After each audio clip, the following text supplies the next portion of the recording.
नमस्कार बच्चों, आप सभी लोगों का एक बार फिर से स्वागत है हमारे YouTube चैनल पर। आज हम एक नया चैप्टर स्टार्ट करने जा रहे हैं, नंबर सिस्टम यानी कि संख्या पद्धति। और ये जो चैप्टर है बच्चों, इस चैप्टर से आप चाहे एसएससी के एग्ज़ाम देखें, रेलवे का देखें या फिर अदर स्टेट के जो टीटी के एग्ज़ाम्स होते हैं, सीटेट के जो एग्ज़ाम होते हैं, आप उन एग्ज़ाम को देखें। तो शायद ही ऐसा कोई एग्ज़ाम होगा जहाँ नंबर सिस्टम से कोई क्वेश्चन ना पूछा जाता हो। कई बार क्या होता है बच्चों कि नंबर सिस्टम से 2 या 2 से ज़्यादा यानी कि 3 या 4 और कई बार 5 तक क्वेश्चन पूछ ले जाते हैं, क्योंकि नंबर सिस्टम में बहुत वेरियस टाइप के क्वेश्चन हैं। और जब हम इस चैप्टर को स्टार्ट करेंगे तो हमें इसको ख़त्म करने में भी काफ़ी टाइम लगेगा। तो हम आज से कोशिश भी करेंगे कि नंबर सिस्टम की जितनी भी क्लासेस होंगी उन क्लासेस में एक क्लास में हम ज़्यादा से ज़्यादा क्वेश्चन को करेंगे। तो सबसे पहले आज की क्लास जो है क्लास 1। आज की क्लास में हम किस टाइप के क्वेश्चन को डिस्कस करने वाले हैं, आप एक बार बोर्ड पर उन क्वेश्चन को देख लीजिए। और ऐसे क्वेश्चन को एग्जाम में विद इन 5 सेकेंड और 10 सेकेंड 5 या 10 सेकेंड में अगर ऐसे क्वेश्चन को आपको खत्म करना है तो उसके लिए किस कंसेप्ट की जरूरत पड़ेगी। बहुत बेसिक से स्टार्ट करेंगे। जिस बच्चे ने कभी भी कंपटीशन के एग्जाम की अगर तैयारी नहीं की है तो बिल्कुल बेसिक लेवल से, जीरो लेवल से स्टार्ट करेंगे और बहुत शानदार लेवल तक आपको लेके जाएंगे। नंबर सिस्टम के एक से एक अच्छे क्वेश्चन हम इस क्लासेस में पढ़ेंगे। तो सबसे पहले हमें देखना है कि क्वेश्चन का जो पैटर्न है आज की क्लास का, क्लास फर्स्ट का, वो पैटर्न क्या है और फिर हम इसके कंसेप्ट क्रिएट करेंगे। फिर आपको बताएंगे कि ऐसे क्वेश्चन को एग्जाम में कैसे अटेम्प्ट करना है। आप बोर्ड पे देख पा रहे हैं कि इस टाइप के क्वेश्चन पूछे जाते हैं। 1/1 into 4, 1/4 into 7, 7 into 10, then 55 into 50। तो होता क्या है बच्चों, डिनोमिनेटर यानी कि हर में नीचे वाली जो संख्या है जिसको फ्रैक्शन में हम हर या डिनोमिनेटर कहते हैं, तो नीचे वाला जो डिनोमिनेटर है वो कहीं ना कहीं एक सीरीज को फॉलो कर रहा होता है। यहाँ पर जो सीरीज है 1 into 4, 4 into 7 यानी कि इनके बीच में जो डिफरेंस है बच्चों वो कितने का डिफरेंस है, 3 का डिफरेंस है। ऐसे आप यहाँ नीचे देख पा रहे हो 2 और 7, फिर 7 और 12 यानी कि इनके बीच में जो डिफरेंस है वो 5 का है। कई बार आपको न्यूमरेटर में 1 मिलेगा, कई बार आपको न्यूमरेटर में कोई नंबर मिलेगा और कई बार ऐसा होगा कि न्यूमरेटर में आपको अलग अलग नंबर भी मिलेंगे।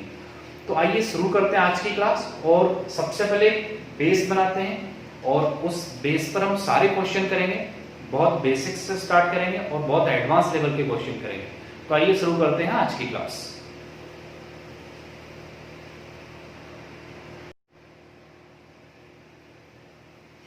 तो आइए बच्चों देखते हैं कि नंबर सिस्टम आज की जो क्लास फर्स्ट है, पहली क्लास है, उसमें हमें किस कंसेप्ट की जरूरत पड़ेगी। तो अगर बच्चों हमारे सामने कोई फ्रैक्शन लिखा हुआ है और उस फ्रैक्शन को हम किन किन मेथड से तोड़ सकते हैं और उनके क्या क्या आंसर होंगे, एक बार हम इस चीज पर डिस्कस करते हैं। अगर हम 1/12 को 1/12 को 1/3 into 4 लिखें और इसके बाद फिर हमें एक अलग फॉर्म में तोड़ना हो इसको, है ना, क्योंकि अभी इससे पहले मैंने आपको बताया था कि इसमें किस पैटर्न के क्वेश्चन आते हैं और उस पैटर्न को हमें कैसे सॉल्व करना होता है। सबसे पहले हमें इस बात को समझना होगा। तो अगर हम 1/12 को हमें तोड़ने की जरूरत पड़े 1/2 into 6 में, या 1/12 को हमें तोड़ने की जरूरत पड़े बेटा 1 into 12 में, या 1/28 को आप जैसे भी तोड़ना चाहें वो एग्जाम में आपको दिख जाएगा कि हमें किस तरीके से इस फ्रैक्शन को तोड़ना है। अगर हम इसको तोड़ना चाहें 1/4 into 7 में, तो इस तरीके से तोड़ने के बाद इनकी अगली जो स्टेप है उस स्टेप पर हमको क्या आंसर मिलने वाले हैं, हम एक बार वो चीज देखते हैं। तो 1/3 into 4 है, तो बच्चों हम इसको लिख सकते हैं 1/3 - 1/4।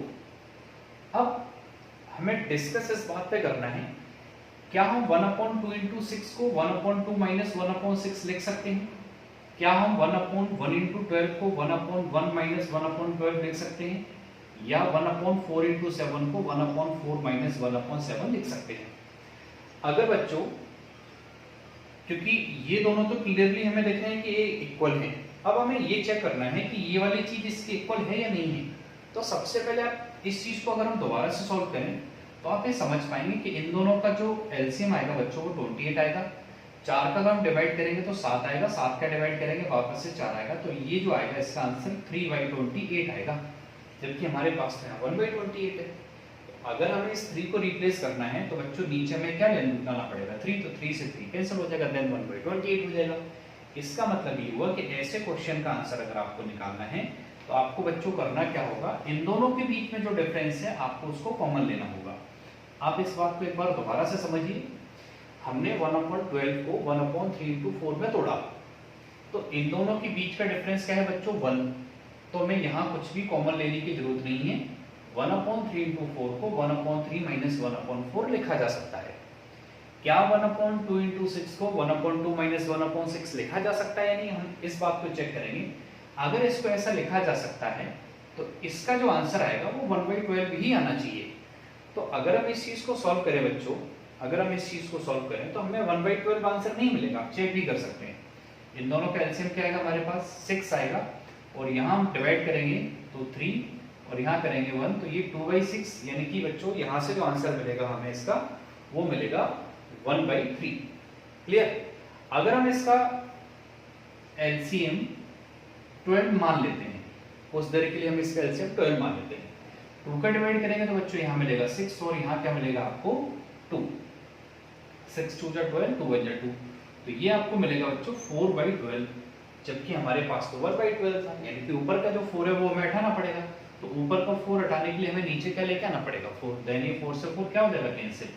इसका मतलब ये हुआ बच्चों कि जब भी हम किसी फ्रैक्शन को इस फॉर्म में तोड़ते हैं तो जिन दो नंबरों में आपने इस फ्रैक्शन को तोड़ा है उनके बीच का डिफरेंस आपको कॉमन लेना होगा। तो यहाँ 1/4 अगर कॉमन ले लें तो इस चीज को सॉल्व करेंगे तो भी हमें 1/12 ही मिलेगा। यहाँ से एक कंसेप्ट ये बन गया बच्चों कि अगर हम 1/12 को 1/1 into 12 में तोड़ें और इसको हम 1/1 - 1/12 लिखना चाहें तो हमें कॉमन क्या लेना पड़ेगा बच्चों, इन दोनों का डिफरेंस। तो इन दोनों का डिफरेंस क्या है 1/11। क्लियर हुआ। जिन बच्चों को ये बात कम समझ में आई वो एक बार फिर से देख लीजिए। हम 1/28 पे डिस्कस करते हैं, तो 1/28 को अगर हम 1/28 को 1/4 into 7 यानी कि इसको अगर हम 1/4 - 1/7 के फॉर्म में तोड़ना चाहें तो बाहर हमें क्या कॉमन लेना होगा, इनका डिफरेंस। तो इनका डिफरेंस कितना है 3, तो वो 3 कहाँ जाएगा नीचे, तो हमें नीचे क्या कॉमन लेना पड़ेगा 3, तो 1/3 कॉमन लेके और इसको फिर हम 1/4 - 1/7 इस फॉर्म में लिख सकते हैं।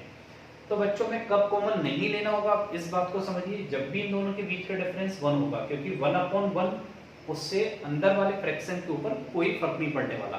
तो हमें करना क्या होगा, अगर इनका डिफरेंस 1 है तो डायरेक्टली हम माइनस का साइन लगा सकते हैं, और अगर इनके बीच में डिफरेंस 1 से ज्यादा है, जैसे कि 2 और 6 में 4 का डिफरेंस होता है बच्चों, तो वो 4 हमने कहाँ ले लिया नीचे। ऐसे ही 1/1 into 12, 1 और 12 में कितने का डिफरेंस है 11 का, तो वो 11 हमने कहाँ ले लिया नीचे। तो उम्मीद करता हूँ कि आपने ये जो कंसेप्ट फर्स्ट है उसको समझा होगा। आइए डिस्कस करते हैं आज के कंसेप्ट सेकंड पर।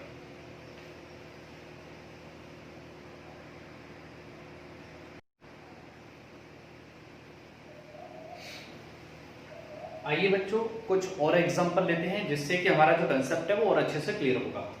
अगर हम 1/10 को सपोज 1/2 into 5 लिखते हैं बच्चों, तो 1/2 into 5 को 1/2 - 1/5 अगर लिखना हो तो हमें क्या करना होगा, इन दोनों के बीच का जो डिफरेंस है वो हमें नीचे कॉमन लेना होगा। इन दोनों के बीच का डिफरेंस 3 है, 2 और 5 के बीच का जो डिफरेंस है बच्चों वो 3 है, तो हमें 1/3 कॉमन लेना होगा। फिर हम क्या कर सकते हैं कि 1/2 into 5 को 1/2 - 1/5 के फॉर्म में लिख सकते हैं। ऐसी बच्चों को 1/6 into 12 है हमारे पास, 6 into 11 है, तो अगर हमें 1/6 into 11 को 1/6 - 1/11 लिखना है तो सबसे पहले इन दोनों के बीच का डिफरेंस क्या है 5, तो वो 5 हमें नीचे कॉमन लेना होगा, यानी कि 1/5 हमें कॉमन लेना होगा। ठीक है, ऐसे ही बच्चों अगर 1/3 into 10 को 1/3 - 1/10 लिखना है तो इन दोनों के बीच का डिफरेंस 7 है, तो हमें नीचे क्या 7 कॉमन लेना होगा, ये टोटल 1/7 कॉमन लेना होगा। अब ऐसा करना क्यों होता है, ये जब हम इसके जो क्वेश्चन है एग्जाम में आने वाले क्वेश्चन है, जब हम वो क्वेश्चन सॉल्व करेंगे तब आपको ये बात समझ आएगी कि इसकी जरूरत क्या है। तो एक बार हम साइड से एक इसी टाइप के जो क्वेश्चन उनको देखते हैं बच्चों। अगर हमें 3/10 को तोड़ना है तो अगर हम 3/10 को 3/2 into 5 लिखें, बस आपको बहुत अच्छे से इस बात का ध्यान रखना है कि इन दोनों का डिफरेंस अगर हमें ऊपर दिया है, जैसे कि 2 और 5 का डिफरेंस 3 होता है और 3 में कहाँ दे रखा है ऊपर, तो फिर हम यहाँ जो 1/3 कॉमन लेते थे वो कॉमन लेने की जरूरत नहीं है। फिर हमारे क्वेश्चन का आंसर 1/2 माइनस 1/5 ही होगा। आप इस बात को बहुत अच्छे से समझ लें, नहीं तो नोट करके लिख लें, क्योंकि हम इसके बाद जब इस टाइप के क्वेश्चन सॉल्व करेंगे तो डायरेक्टली आपको बता दिया जाएगा कि क्वेश्चन में ये मेथड किस तरीके से अप्लाई होगा। आइए एक और एग्जांपल लेते हैं। अगर 5/6 × 11 है तो हमें बच्चों दिख रहा है कि इन दोनों का जो डिफरेंस है वो 5 है, और ये जो डिफरेंस है वो ऑलरेडी ऊपर लिखा है। तो अगर वो ऊपर लिखा हुआ है तो जब हम उस डिफरेंस को नीचे लिखते हैं, जैसा हमने यहाँ लिखा है, और ऊपर ऑलरेडी 5 है, तो ये दोनों तो आपस में कैंसिल हो जाएंगे। फिर इस क्वेश्चन का जो आंसर आएगा 1/6 माइनस 1/11 आएगा। तो कहने का मतलब ये है बच्चों कि अगर इन दोनों का डिफरेंस ऊपर लिखा होता है तो हमें कुछ भी कॉमन लेने की जरूरत नहीं होती, सीधा 1/3 माइनस 1/10 कर दिया जाएगा। तो ये जो दो कंसेप्ट थे आप इनको एक बार नोट कर लें। फिर हम स्टार्ट करते हैं आज के क्वेश्चन नंबर फर्स्ट से, और बहुत बेसिक से स्टार्ट करेंगे और बहुत शानदार लेवल तक जाएंगे। फिर आप ये समझेंगे कि हमने ये जो पढ़ा, ये जो सीखा, इसको यूज कहाँ करना है और कैसे यूज करना है। तो आइए देखते हैं आज का क्वेश्चन नंबर फर्स्ट।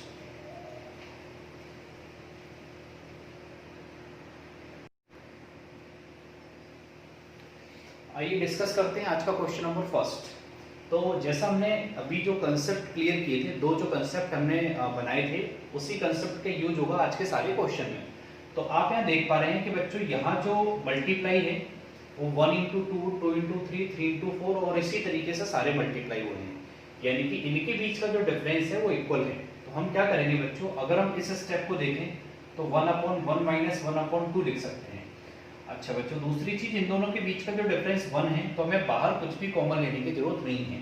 हमने अभी ठीक इससे पहले ये समझा था कि अगर डिनोमिनेटर का डिफरेंस 1 हो तो कुछ भी कॉमन लेने की जरूरत नहीं होती, और अगर डिनोमिनेटर में कोई डिफरेंस है तो फिर वही डिफरेंस कहाँ कॉमन लिया जाता है, नीचे, और भी उसके पीछे अलग अलग कंडीशंस थी। तो अब अगर इसको देखा जाए तो इसको बच्चों लिखा जाएगा 1/2 माइनस 1/3। ऐसे अगर इसको देखा जाए तो 1/3 माइनस 1/4, और ऐसे ही आगे चलेंगे तो लास्ट वाली जो स्टेप जाएगी बच्चों 1/9 माइनस 1/10 होगा। क्या यहाँ से ये 1/2 माइनस का, ये प्लस का, फिर ये माइनस का, फिर ये प्लस का, और ऐसे ही ये सारी सीरीज कैंसिल होती जाएगी। लास्ट में जाके हमारे पास बच्चों केवल माइनस का 1/10 बचेगा। तो आप सीधा सीधा यहाँ पर ये सीख लीजिए कि अगर ऐसी कोई सीरीज आती है तो हमें करना क्या होता है, 1/1, यानी कि हम पहले नंबर का पहला स्टेप लेंगे 1/1, फिर माइनस करके, और हमें आखिरी स्टेप में आखिरी वाला नंबर माइनस का 1/10 ये करना होगा। तो यहाँ से डायरेक्टली बच्चों हमारे जो क्वेश्चन का आंसर आएगा 10 × 10 - 1 9/10। हमारे इस क्वेश्चन का जो आंसर आएगा वो क्या आएगा बच्चों, 9/10। आइए देखते हैं क्वेश्चन नंबर सेकंड। आप समझ पा रहे होंगे कि ऐसे क्वेश्चन को हम डायरेक्टली एग्जाम में कैसे अटेम्प्ट कर सकते हैं। आप देख पा रहे हैं कि इन दोनों के बीच का जो डिफरेंस है वो बच्चों 1 है, तो हमें बाहर कुछ भी कॉमन लेने की जरूरत नहीं है। तो हमारे इस क्वेश्चन का आंसर डायरेक्टली एक स्टेप में कैसे आएगा, 1/1 लिखेंगे, यानी कि पहली स्टेप में से पहला वाला नंबर माइनस आखिरी स्टेप में से आखिरी वाला नंबर, यानी कि 1/21। तो इस क्वेश्चन का जो आंसर आएगा बच्चों 21 से कम 21, 21 में से घटाओगे तो 20/21। तो आप समझ पा रहे हैं कि इन क्वेश्चन का आंसर बहुत आसानी से, बहुत जल्दी, बहुत फास्ट मेथड से हम फाइंड आउट कर सकते हैं। आइए देखते हैं आज का क्वेश्चन नंबर थर्ड।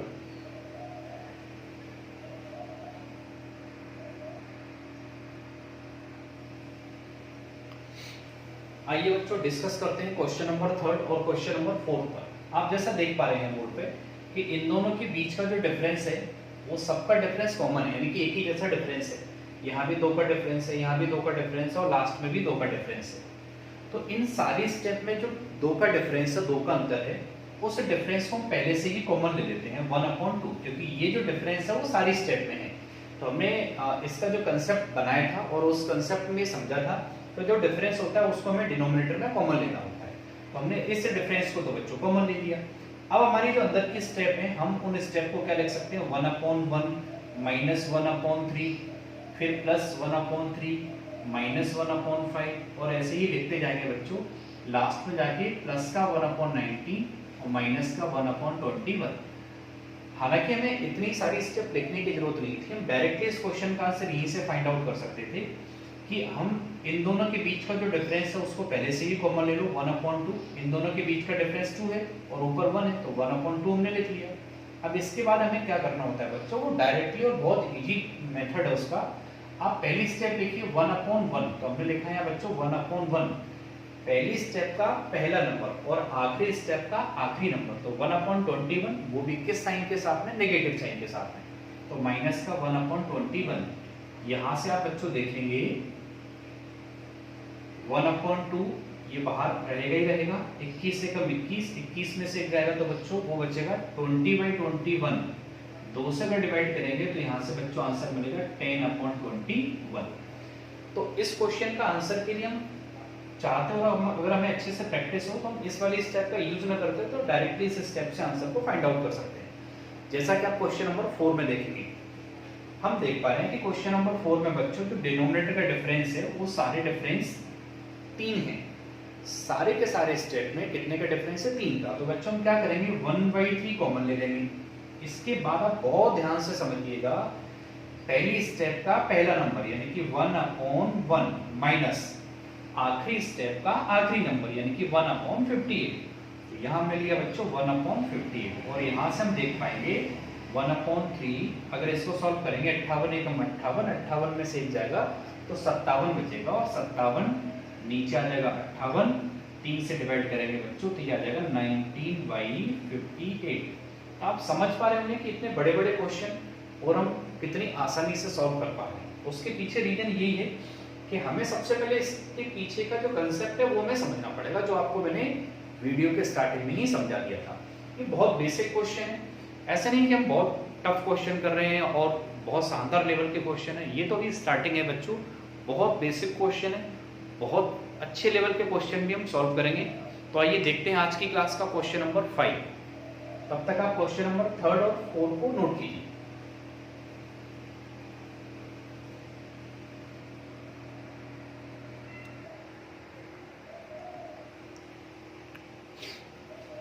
आइए बच्चों डिस्कस करते हैं आज का क्वेश्चन नंबर 5। हम देख पा रहे हैं कि ये जो क्वेश्चन है वो बाकी के क्वेश्चन से कहीं ना कहीं थोड़ा सा अलग है। तो हम देखते हैं इस टाइप के जो क्वेश्चन होंगे किस तरीके से एग्जाम में अटेम्प्ट किया जाएगा। तो सबसे पहले अगर हम इसको ओपन करके देखें बच्चों तो ये 1 इंटू ये 2 4 हो जाएगा। ऐसी बच्चों सेकंड स्टेप को अगर हम सॉल्व करें 5 ये हो जाएगा बच्चों 4 × 9 और लास्ट वाले को अगर हम सॉल्व करें बच्चों तो 19 ये हो जाएगा 9 का स्क्वायर 81 होता है और 10 का स्क्वायर 100 होता है।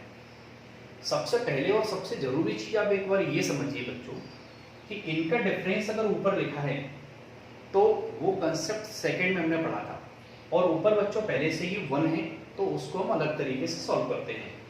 मैं आपको यहाँ एक बार दोबारा से समझा देता हूँ। अगर हमें 1/2 × 5 को सॉल्व करना है तो बच्चों इसका आंसर होगा 1/2 माइनस 1/5 और बाहर हमें क्या लेना पड़ेगा 1/3 क्योंकि इनका डिफरेंस क्या है, इन दोनों का डिफरेंस 3 है।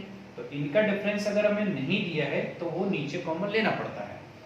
दूसरी बात ये बच्चों कि अगर इनका डिफरेंस ऑलरेडी आपको ऊपर दिया है, 2 और 5 का डिफरेंस कितना होता है 3 और वो हमें पहले से ही ऊपर दिया है तो उस ऊपर वाले नंबर ने नीचे वाले डिफरेंस को कैंसिल कर दिया होगा तो वो अपने आप हमारे पास क्या बचा होगा 1/2 माइनस 1/5। अगर आप ये दोनों बात आप अच्छे से समझ गए होंगे तो आप ये बता सकते हैं कि इन दोनों का डिफरेंस बच्चों क्या है 3 और वही डिफरेंस हमें कहाँ दे रखा है ऊपर। तो फिर इस क्वेश्चन का पर्टिकुलर इतनी स्टेप का जो आंसर होगा वो 1/1 माइनस 1/4 होगा। ऐसे ही बच्चों 4 और 9 का डिफरेंस होता है 5 और इनका डिफरेंस हमें ऊपर दे रखा है तो हम डायरेक्टली इसको क्या लिख सकते हैं 1/4 माइनस 1/9।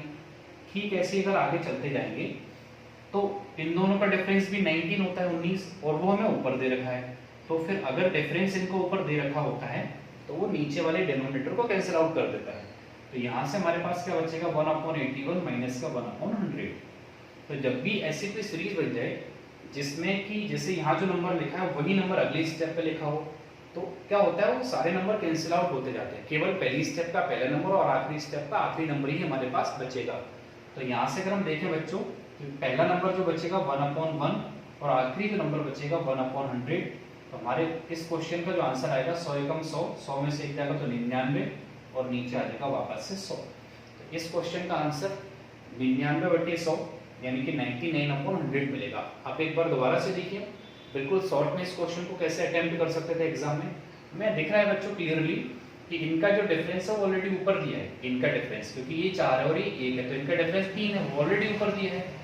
ये 9 है, 4 है, इनका डिफरेंस भी ऑलरेडी ऊपर दिया है, ये 81 और ये 100 है, इनका डिफरेंस भी ऑलरेडी ऊपर दिया है। तो फिर इस क्वेश्चन का जो आंसर आएगा वो पहली स्टेप का पहला नंबर यानी कि ये नीचे का 1 है तो 1/1 माइनस आखिरी स्टेप का आखिरी नंबर, तो नीचे कितना है 100 यानी कि 1/100। तो इतनी सी जगह में और केवल इतने से टाइम में हमें बता सकते हैं कि इस क्वेश्चन का आंसर 99/100 आएगा। होता क्या बच्चों की प्रैक्टिस जो होती है वो हमें घर पे करनी होती है या हमें क्लासरूम में इस टाइप के क्वेश्चन की प्रैक्टिस करनी होती है। अगर हमें एग्जाम हॉल में एकदम नया क्वेश्चन मिलेगा तो हो सकता है आपको वहाँ थोड़ा सा टाइम देना पड़े, बट कहीं ना कहीं अगर आप ऐसे क्वेश्चन को अटेम्प्ट कर रहे हैं और उस टाइप का क्वेश्चन आपने क्लासरूम में या कहीं भी प्रैक्टिस सेट में पहले से लगाया हुआ है तो आपको बहुत ज़्यादा टाइम देने की जरूरत नहीं होगी। तो ज़्यादा से ज़्यादा क्वेश्चन घर पे लगाएं, प्रीवियस ईयर के एग्जाम के क्वेश्चन पेपर लगाएं तो आपका टाइम कहीं ना कहीं सेव होगा। तो आइए देखते हैं आज का क्वेश्चन नंबर 6। तब तक आप क्वेश्चन नंबर 5 को नोट कीजिए।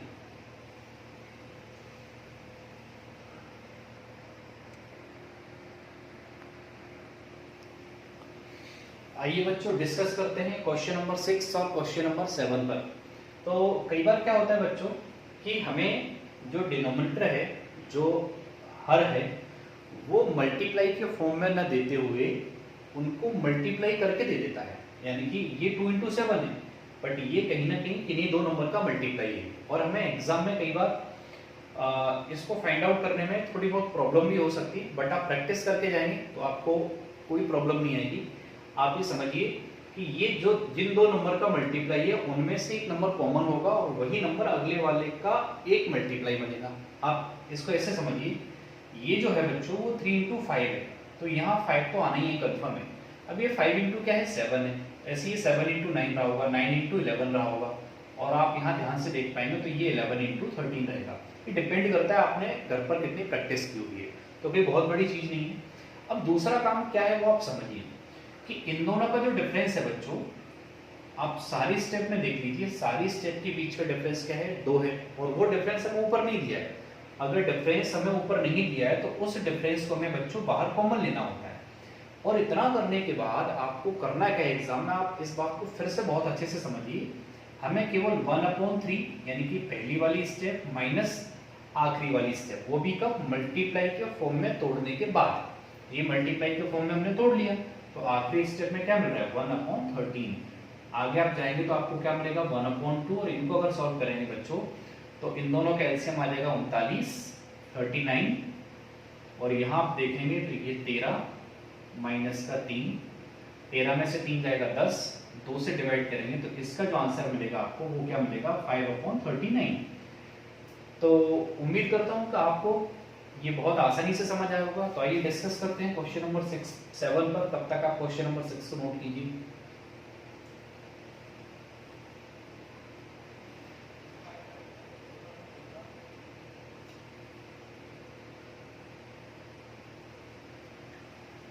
तो आइए बच्चों देखते हैं क्वेश्चन नंबर 7। अब हम एक ऐसे स्टेज पर आ गए हैं जहां हम जितना टाइम सेव कर सकते हैं उतना टाइम बचाएंगे। तो आइए देखते हैं क्वेश्चन नंबर 7 में हम ज़्यादा से ज़्यादा टाइम कैसे बचा सकते हैं। तो सबसे पहली चीज कि सबसे पहले आपको एग्जाम में ये लिखना है कि डिनोमिनेटर के जो मल्टीप्लायर हैं, मतलब नीचे जो संख्याएं लिखी हैं और वो संख्याएं किन दो संख्याओं का मल्टीप्लाई हैं, उनके बीच का डिफरेंस कैसा होना चाहिए, कॉमन होना चाहिए। आप ऐसे समझिए 2 और 7 का डिफरेंस 5 है, यहाँ भी 5 है, यहाँ भी 5 है, तो काम हमारा बहुत आसान हो जाता है। अगर डिफरेंस इक्वल नहीं भी होगा हम ऐसे भी क्वेश्चन करेंगे। तो होता क्या है ऐसे केस में बच्चों, आप ऐसा मान के चल सकते हैं कि 7 से 7 कैंसिल हुआ, 12 से 12 हुआ, ऐसे आगे जाके हमारे पास केवल 32 बचा होगा और यहाँ हमारे पास केवल क्या बचा होगा 2। तो इसके बाद के जो काम है वो क्या है वो आप समझिए। ऊपर 160 कॉमन है सब जगह, तो हमने ऊपर वाला 160 ले लिया भाई सब जगह। फिर हमने देखा बच्चों कि इन दोनों का डिफरेंस कितना है 5, तो इन दोनों का डिफरेंस ऊपर तो कहीं है नहीं डायरेक्टली, तो जब भी इनका डिफरेंस ऊपर नहीं लिखा हो डायरेक्टली तो हम उनका डिफरेंस कहाँ लिखते हैं नीचे। तो हमने क्या किया 2 और 7 का डिफरेंस 5 है, तो हमने इनका डिफरेंस 1/5 या डायरेक्टली नीचे 5 ले सकते हैं। तो ये इतना हमने सॉल्व कर लिया। इसके बाद हमारी केवल एक स्टेप बाकी की है, वो ये है कि हमें लिखना पड़ेगा 1/2, मतलब ये नीचे वाला 2 माइनस का 1/32। तो आप इस बात को समझ पा रहे होंगे कि 1/2 ही क्यों लिया, क्योंकि 1/6 हम ऑलरेडी कॉमन ले चुके, और नीचे 5 क्यों लिया, क्योंकि इन दोनों का डिफरेंस 5 और इन दोनों का डिफरेंस ऊपर नहीं लिखा है। तो यहां से अगर आप इस चीज को पकड़ पा रहे होंगे, इस चीज को समझ पा रहे होंगे, तो क्वेश्चन बहुत आसान है। इसके बाद हम चाहे तो कैंसिल आउट भी कर सकते हैं या इसको और आगे भी लेके जा सकते हैं। आगे आप देखेंगे तो इन दोनों का एलसीएम क्या आएगा बच्चों, ये कैलकुलेशन है, आप अपने अकॉर्डिंग कर सकते हैं। तो यहाँ से जो इनका आंसर बनेगा वो आप देख सकते हैं क्या बनेगा। 5 से अगर कैंसिल भी करते हैं, 5 के 15, 5 दूनी 10, ये 32 बचेगा। और इन दोनों का एलसीएम बच्चों पहले से हमने देखा 32 आया है, 2 का डिवाइड करेंगे तो हमारे पास 16 आएगा, और 16 में से अगर यहाँ 1 माइनस करेंगे तो हमें यहाँ जो बचेगा वो कितना बचेगा, 15। तो 32 से 32 अगर कैंसिल हुआ तो इस क्वेश्चन का आंसर लास्ट में जाके हमारे पास क्या बचेगा, 15। तो आप क्वेश्चन नंबर 7 को नोट कीजिए तब तक, फिर हम क्वेश्चन नंबर 8 को देखते हैं।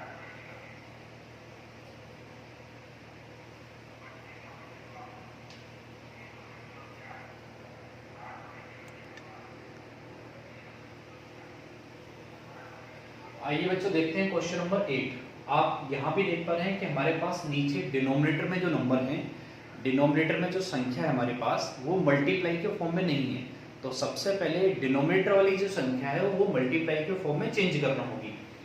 और मल्टीप्लाई के फॉर्म में अगर हम चेंज करें तो हम यहाँ देख पा रहे हैं कि ये 1/3 है, तो ये 3/5 है, ये 5/7 है, और हमें ये पता करना बहुत जरूरी है कि लास्ट वाला नंबर किन दो संख्याओं का मल्टीप्लाई है। तो वो हमको देख पा रहे हैं 11 और 13 का मल्टीप्लाई है। इसके बाद हमें क्या करना है बच्चों, हम देख पा रहे हैं कि ऊपर 5 जो है वो सारी स्टेप में है, तो ऊपर वाला 5 कॉमन ले लिया। फिर हमें ये देखना है कि भाई नीचे वाला जो डिफरेंस था 1 और 3 के बीच में डिफरेंस कितने का है, 2 का, तो वो डिफरेंस हमें कहाँ लिखना है, नीचे। क्यों लिखना है, क्योंकि इन दोनों का डिफरेंस ऊपर तो कहीं दिया नहीं, ऊपर जो हमें 5 दिया है वो एक अलग नंबर है, ऊपर जो 5 दिया है वो एक अलग नंबर है।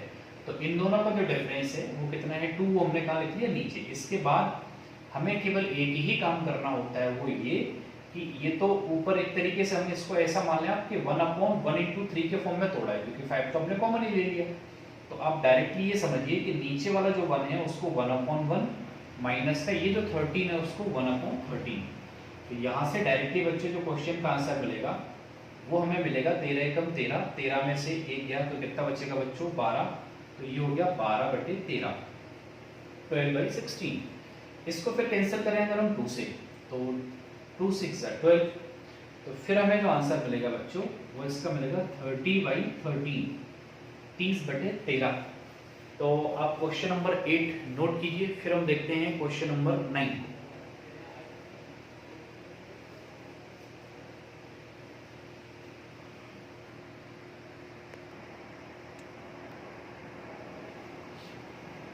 आइए बच्चों देखते हैं आज का क्वेश्चन नंबर 9। तो जैसा बोर्ड पे देख पा रहे हैं कि n = 1/1 प्लस 1 × 1, 1/2 प्लस 2 × 2, 1/3 प्लस 3 × 3, और ऐसे ही ये जो सीरीज है वो 100 स्टेप तक जाए, 100 पदों तक जाए, तो n की वैल्यू क्या होगी। तो सबसे पहले किसी भी क्वेश्चन को एक तो स्टेप आगे बढ़ाना बहुत जरूरी होता है, क्योंकि तभी आप ये समझ पाएंगे कि क्वेश्चन किस पैटर्न को फॉलो कर रहा है। तो बच्चों अगर हम इसकी स्टेप को एक स्टेप अगर आगे बढ़ाएं तो हम यहाँ देख पाएंगे कि 1 × 1 1 होता है और 1 + 1 2 होता है। तो हमने देखा पहली वाली स्टेप हमें 1/2 आंसर देगी। ऐसी बच्चों अगर दूसरी स्टेप की बात करें तो 2 × 2 = 4, 4 और 2 6 होता है। तीसरी स्टेप की बात करें बच्चों तो 3 × 3 = 9, 9 और 3 12 होता है। और इसी तरीके से हमें जाना है ना 1/, ये n की वैल्यू क्या है बच्चों, 100, और वहां है 100, 100 + 100 × 100। तो इस तरीके से हमें इस पैटर्न को फॉलो करना है n = 100 तक। अब यहाँ क्या हो रहा है बच्चों, आप बहुत ध्यान से देख पा रहे होंगे कि जब भी इस पैटर्न के कोई क्वेश्चन होते हैं तो नीचे का जो डिनोमिनेटर होता है वो 2 नंबर का मल्टीप्लाई होता है। अब वो 2 नंबर या तो हो सकता है कंटिन्यू नंबर हो, या फिर ऐसी संख्याएं होंगी जिनका डिफरेंस इक्वल होगा, जैसे कि 2 × 5, 3 का डिफरेंस है, फिर 5 × 8, 8 × 12, या फिर कंटिन्यू नंबर भी हो सकते हैं, जैसा आप यहाँ देख पा रहे हैं। यहाँ देख पा रहे हैं 1 × 2, फिर 2 × 3, 3 × 4। इस तरीके से हम देख पा रहे हैं कि ये कंटिन्यू नंबर के क्या है, मल्टीप्लाई है। तो फिर लास्ट में जाके हमें क्या मिला होगा, हम एक बार उस चीज को चेक करेंगे। तो ये लास्ट में जाके हमें जो मिला होगा वो 100 इंटू 101 मिला होगा। क्या मिला होगा 100 इंटू, क्योंकि आप देख पा रहे हैं ना, यहाँ पहली स्टेप है तो 1, दूसरी स्टेप है तो 2, तीसरी स्टेप है 3, ऐसी लास्ट वाली स्टेप है तो हमें क्या मिला होगा 100। तो अब 1 इंटू 2, 2 इंटू 3, 3 इंटू 4, तो ऐसे ही 100 इंटू 101 100 इंटू 101 ये मिला होगा। अब ये तो बहुत इजी पैटर्न हो गया आपका, क्योंकि हमने इस पैटर्न को कंसेप्ट फर्स्ट में ही डिस्कस किया था। इस पैटर्न के क्वेश्चन का आंसर हम डायरेक्टली बता सकते हैं, क्योंकि इनका डिफरेंस 1 है। जिस भी सीरीज का डिफरेंस 1 हो इस टाइप के क्वेश्चन में, तो उनका डिफरेंस तो लिखा ही नहीं जाता है।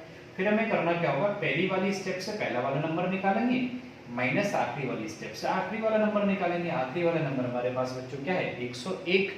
तो फिर क्या होगा, हम इसको सॉल्व करेंगे। 101 का मल्टीप्लाई 101 में करेंगे तो 101, उसमें से 1 माइनस करेंगे तो बच्चों क्या मिलेगा 100, और नीचे हमारे पास क्या रहेगा 101। तो आप समझ पा रहे होंगे कि इस टाइप के क्वेश्चन एक पर्टिकुलर प्रोसेस को फॉलो करते हैं। बस हमें ये पता करना होता है कि ये किस मेथड को या किस प्रोसेस को फॉलो कर रहे हैं, उसी के अकॉर्डिंग हमें अपने क्वेश्चन के आंसर देने होते हैं। तो आज हम अभी क्वेश्चन नंबर 9 तक पहुंचे हैं, तो कुछ क्वेश्चन और देखते हैं आज की क्लास में, कुछ और अच्छे लेवल के क्वेश्चन भी देखते हैं। तो तब तक आप क्वेश्चन नंबर 9 को नोट कीजिए, फिर हम देखते हैं आज का क्वेश्चन नंबर 10।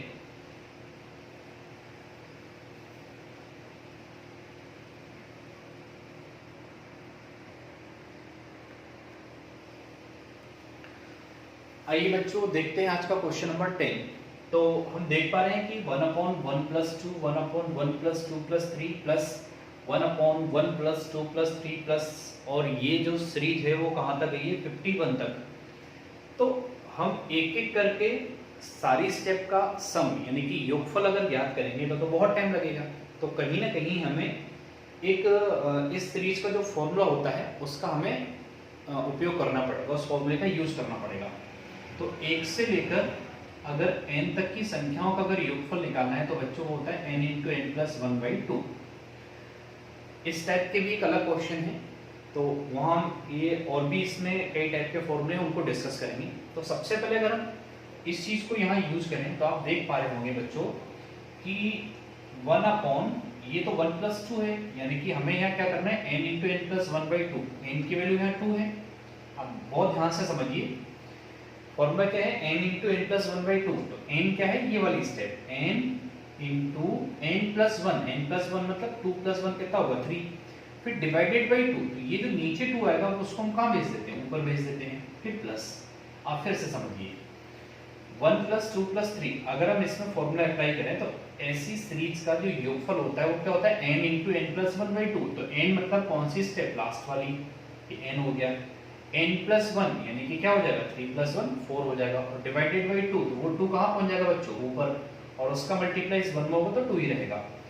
ऐसे ही ये लास्ट वाली स्टेप को अगर आप देख पा रहे होंगे, तो अगर आप यहाँ देख पाए, यहाँ भी अगर फॉर्मूला अप्लाई करें तो n × n + 1, तो n क्या है बच्चों यहाँ 51, n × n + 1/2, तो 2 कहाँ पहुंच जाएगा ऊपर, और उस 2 का मल्टीप्लाई 1 में होगा तो वापस से 2 ही मिलेगा। अब आप इसको दोबारा से देखिए, और ये भी 2 × 1 क्या हो जाएगा बच्चों, ये भी 2 ही हो जाएगा।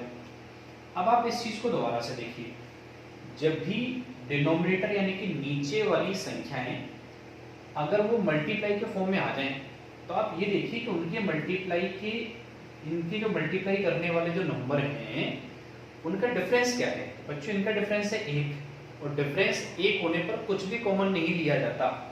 तो हम डायरेक्टली ये कह सकते हैं कि ऊपर वाला जो 2 है वो तो सारी स्टेप में रहेगा 2, नीचे का जो डिफरेंस है वो 1 है, तो 1 डिफरेंस कभी लिया नहीं जाता। तो डायरेक्टली इस स्टेप का जो सॉल्यूशन होगा वो 1/2 - 1/52 ये हो जाएगा बच्चों।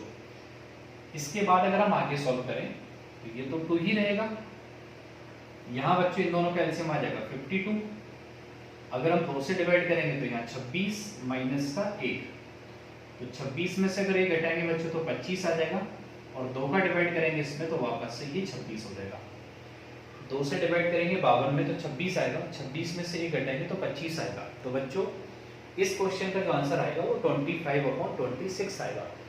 आप एक बार फिर से समझिए, ऐसी जब भी कोई सीरीज होती है और ऐसी सीरीज का हमें सम यानी कि योगफल फाइंड आउट करना हो, उसका फॉर्मूला होता है बच्चों n × n + 1/2। वहाँ n क्या होता है? n होता है लास्ट वाली स्टेप या नंबर ऑफ स्टेप भी बोल सकते हैं, क्योंकि 1 से लेकर 51 तक कंटिन्यू संख्या है तो टोटल नंबर ऑफ स्टेप तो क्या बनी रही होंगी।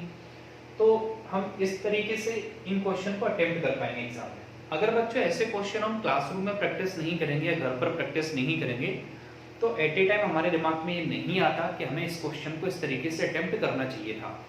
बहुत सारे बच्चों की ये प्रॉब्लम होती है, बहुत सारे बच्चे ये प्रॉब्लम बताते हैं मुझे कि सर हमें कैसे पता चलेगा कि इस मेथड को एग्जाम में इस टाइम पर ऐसे लगाना चाहिए था, या एट ए टाइम हमारे दिमाग में कैसे आएगा कि ये मेथड लगाना है। तो बच्चों इसका कोई शॉर्टकट नहीं है, आपको बहुत मेहनत करनी होगी, घर पर बहुत सारे क्वेश्चन की प्रैक्टिस करनी होगी। जब आप बहुत सारे क्वेश्चन की प्रैक्टिस करते हैं तो आपको अपने आप प्रैक्टिस करते करते ये पता चल जाता है कि आपको कहाँ कौन सा मेथड लगाना होता है। जैसे कि जब हम बहुत सारे बच्चों को मैं एग्जांपल देता हूँ कि बच्चों जब हम 2 व्हीलर या 4 व्हीलर चलाना सीखते हैं तो पहले दिन ही हम सारी चीज़ें नहीं सीख पाते और उसके बाद हम इतने एक्सपर्ट हो जाते हैं, और बच्चे लोग तो इतने एक्सपर्ट हो जाते हैं कि कभी कभी बाइक के ऊपर खड़ा होकर भी वो बाइक को चलाने लगते हैं। तो रीजन यही है कि हम किसी भी चीज़ को जितना ज़्यादा टाइम देंगे, किसी भी चीज़ के साथ जितनी ज़्यादा प्रैक्टिस करेंगे, हमें उतना ज़्यादा अच्छे से आइडिया हो जाएगा कि हमें इस चीज़ को कैसे अटेम्प्ट करना है। और स्टडी के मामले में तो ये चीज़ और ज़्यादा अच्छे से इस पर अप्लाई होती है कि आप किसी भी चीज़ की बहुत ज़्यादा प्रैक्टिस कीजिए। एग्जाम हॉल में कभी आपको ऐसी कोई प्रॉब्लम नहीं आएगी कि ये क्वेश्चन हमने कभी नहीं देखा, और अगर कभी ऐसा कोई क्वेश्चन आ भी जाता है 1-2 क्वेश्चन, तो हम बाकी के क्वेश्चन का टाइम बचा लेंगे। तो उस टाइम का उपयोग हम ऐसे क्वेश्चन में कर सकते हैं जो क्वेश्चन हम एग्जाम में पहली बार देख रहे हैं। तो उम्मीद करता हूं कि अभी तक की जो हमने 10 क्वेश्चन देखे वो आपको अच्छे से समझ आ रहे होंगे। आगे के हमारे जितने भी वीडियो बनेंगे वो थोड़े से ज़्यादा टाइम के बनेंगे, क्योंकि मैं चाहता हूँ कि लॉकडाउन का ये जो टाइम चल रहा है उसमें आप ज़्यादा से ज़्यादा स्टडी कर पाएँ, क्योंकि बच्चों अभी उस टाइम तक कोचिंग खुलने की कोई उम्मीद नहीं है। तो मैं चाहता हूँ कि जब भी ये लॉकडाउन ओपन हो और किसी एग्ज़ाम का टाइम टेबल आए, उससे पहले हम काफ़ी कुछ पढ़ चुके हों। तो कोशिश करेंगे हम कि एक दिन की क्लास में ज़्यादा से ज़्यादा क्वेश्चन को सॉल्व करें। जिन बच्चों ने अभी तक हमारे चैनल को सब्सक्राइब नहीं किया है तो प्लीज़ वो हमारे चैनल को सब्सक्राइब करें और अपने दोस्तों को भी इस चैनल के बारे में बताएं अगर आपको हमारे वीडियो पसंद आ रहे हैं तो, क्योंकि आपकी थोड़ी सी हेल्प, अगर आप थोड़ी हेल्प करेंगे तो मुझे भी वीडियो बनाने में काफ़ी हेल्प मिलेगी। तो आइए देखते हैं बच्चों आज का क्वेश्चन नंबर 11।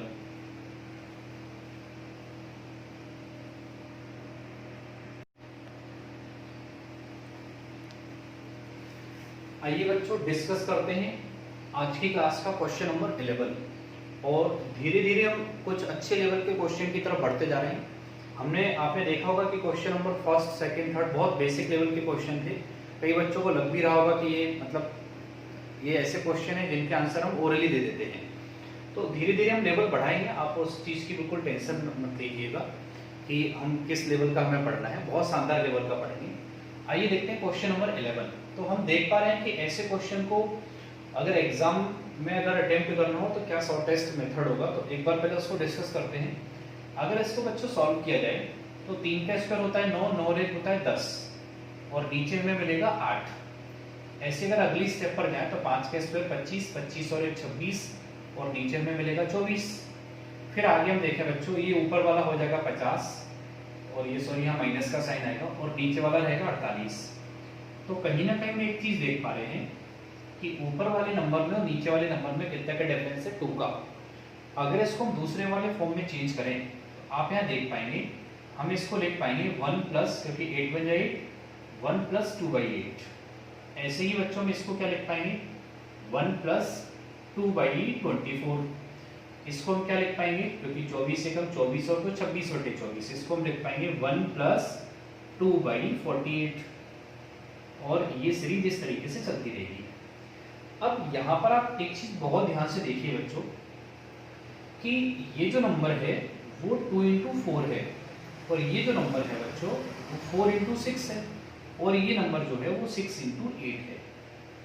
तो कहीं ना कहीं एक बात हमारी ये समझ में आ रही है कि ये एक पैटर्न को फॉलो कर रहा है और हमें कहीं ना कहीं इस टाइप के क्वेश्चन में उस स्टेप तक पहुंचना होता है जिस स्टेप में डिनोमिनेटर के मल्टीप्लाई इक्वल डिफरेंस वाले मिल जाएं।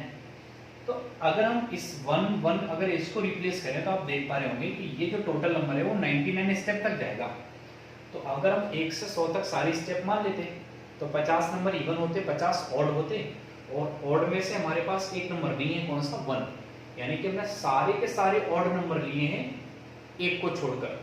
तो बच्चों टोटल ऑड नंबर 1 से 100 के बीच में कितने होते हैं 50, जिसमें से हमने एक को लिया नहीं है, तो फिर टोटल ऑड नंबर हमारे पास कितने बचे 49। तो इस स्टेप से ये जो 1 आएगा ये 49 टाइम्स आएगा, तो 49 ये हो गया हमारे पास। प्लस इसके बाद हमें क्या करना है, आप बहुत ध्यान से समझिए।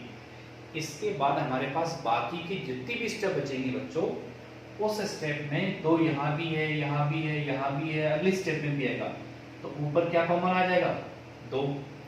अब हमारे पास नीचे क्या आएगा वो हमें देखना पड़ेगा। यहाँ पे क्या कॉमन आ जाएगा 2। अब हमारे पास यहाँ क्या बचेगा उस चीज को हम देखते हैं।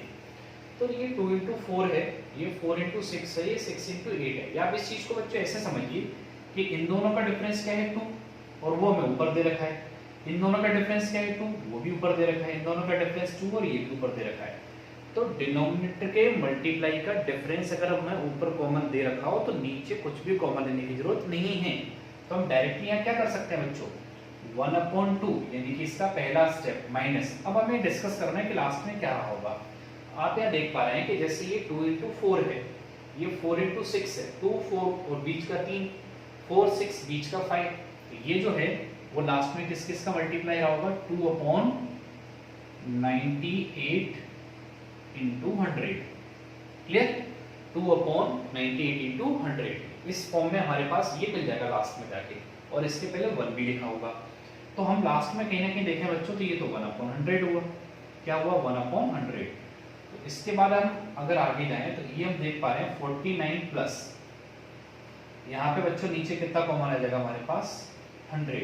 तो 2 का अगर डिवाइड करेंगे तो ये 50 माइनस का 1, तो इसका मतलब 49 प्लस 49/100, यानी कि हम ये कह सकते हैं कि इस क्वेश्चन का जो आंसर मिलेगा बच्चों वो 49.49 मिलेगा। तो उम्मीद करता हूँ कि ये जो क्वेश्चन है ये भी आपको अच्छे से समझ आया होगा, और अगर किसी को कहीं कोई प्रॉब्लम आती है समझने में तो आप उस क्वेश्चन को दोबारा से वीडियो को पीछे करके बैक करके आप इसको दोबारा से समझिए। मैं फिर भी एक बार और आपको समझा देता हूँ कि इस स्टेप से हमें मिलेगा 1 + 2/8, यहाँ से मिलेगा 1 + 2/24। हम ऐसे चलते जाएंगे तो लास्ट में 2 + 98 into 100 मिलेगा। आप यहाँ तक मत पहुँचिए, आप ये देखिए कि इस सीरीज में हम किस पैटर्न को फॉलो कर रहे हैं। तो हम क्या कर रहे हैं बच्चों कि अगर हम ये वाला एक और ऐसे जो 1 मिलेगा 49 टाइम्स मिलेगा। क्यों मिलेगा मैंने आपको भी समझा दिया था, तो 49 तो हमने अलग से ले लिया। बाकी की जो हमारे पास स्टेप बच रही है वो 2/8, 2/24, 2/48, 2/98 into 100। इस स्टेप में हम ये देख पा रहे हैं बच्चों, ये जो 8 है वो 2 into 4 है, मतलब इन दोनों का डिफरेंस 2 है, और ऊपर भी क्या लिखा है 2 लिखा है, तो फिर हमें कुछ भी कॉमन लेने की जरूरत नहीं है। ऐसे इन दोनों का डिफरेंस भी 2 है, 4 6 है 24, डिफरेंस 2 है, ऊपर 2 लिखा है, 2 से 2 कट गया होगा। तो भाई लास्ट में ऐसे स्टेप में हम करते क्या है 1/2 ये वाला नंबर माइनस 1/100 यानी कि लास्ट वाला नंबर, और इसको सॉल्व करने के बाद आपने देखा कि हमारे क्वेश्चन का आंसर 49.49 आया।